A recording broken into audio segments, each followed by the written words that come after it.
Even the tiniest connection must disembowel in the absolute oneness, which excludes not one iota from itself. This truth must remain before the eyes of the human during everyday work, if his deeds and behavior and his thoughts are to be free from selfishness and in harmony with universal events. Life is a spiritual teaching for the spirit. The correct behavior of the family, and the administration of the countries and society, forms a part of the universal determination which has equipped the totality of the being with severe impartial laws. The human lives because the creation exists, and his life must be as balanced and perfect as the creation itself is balanced and perfect. The human lives in creation's being. It breathes and is suspended in him. The lack of the spiritual, because of its value to life, or the requirement of a practical life philosophy and life psychology of the current time, is manifoldly responsible for the crisis in the life of people, and in their concerns. Already for a long time the human, abused with the name modern, has undertaken great striving to find peace and freedom, yet, but until now, all his efforts have fruitlessly blown away and escaped. Lacking real knowledge, and the truth about a healthy reasonable lifestyle, which would give him inner, and real, balance and tranquility, he has devoted himself to abnormal ideologies and corrupting, dangerous and damaging religious philosophies that lead him into yet greater poverty of consciousness, and distance him from actual life. The natural human understanding indeed defends itself against the pressing into the square of required truth of the cycle of unsuitable, unreal religious dogmas, that quite especially would be brought to flourishing existence through the new time of the Aquarius era, by new religious fanatics and deceivers. Yet, at the present time, however, the religious delusion is still too strongly spread to be able to construct, in great measure, a useful defense. The erroneous religious philosophies, with their colossal confusions and delusional claims, degrade the inner power in the human, which the spirit of the human would hold upright and which could help him, in his striving, to surpass himself, to bring to bloom, and make possible for him to obtain, inner growth and peace, which stand in the correct proportions with the external acquisitions and conditions.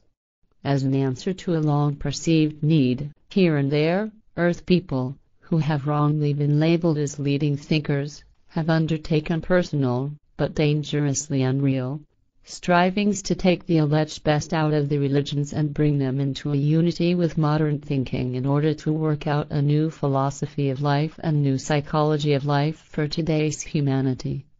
Yet these alleged, and unreal, thinkers do not notice that they thereby, once again, increase the religious delusion, out of ignorance of the fact that they themselves are very badly imprisoned in unreal religions, and, subsequently, may only think corresponding to them, and behave in unreal ways, unreal, delusional, delusionally believing, murderous and poor in consciousness. Out of closely related grounds their success is repeatedly equal to nothing. Yet the human of the new time, the human of the Aquarius era, now stands opposite an easily solvable problem, because if he now lays the foundation stone of the truth, then he obtains a completely new structure of philosophical and psychological values for a happy, free and peaceful spiritual life in the future. A free spiritual life, which is based on everything that describes the best in the cultural and spiritual inheritance of the earth, the spiritual truth. If the earth human now finally recognizes and acknowledges this truth, makes himself fully free from all of the religions and their delusional imaginations and finally directs himself after the spiritual and creational laws, then he has been victorious. Only the truth is serviceable and brings the human progress, but religion is unserviceable to the human and throws him back into the deepest darkness.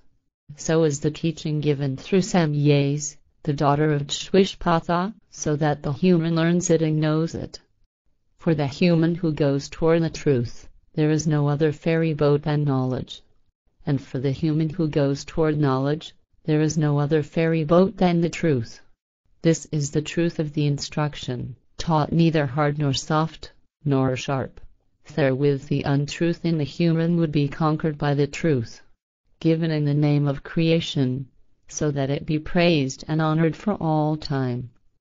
Praise be creation in love and truth. Kanon 52. In the name of creation, the wise, the righteous. Praise be to creation, in which there is allness. And it speaks to the prophet about God and creation, and that the human understands the truth and knows the difference between God and creation. Thus may the word be directed to the human of earth.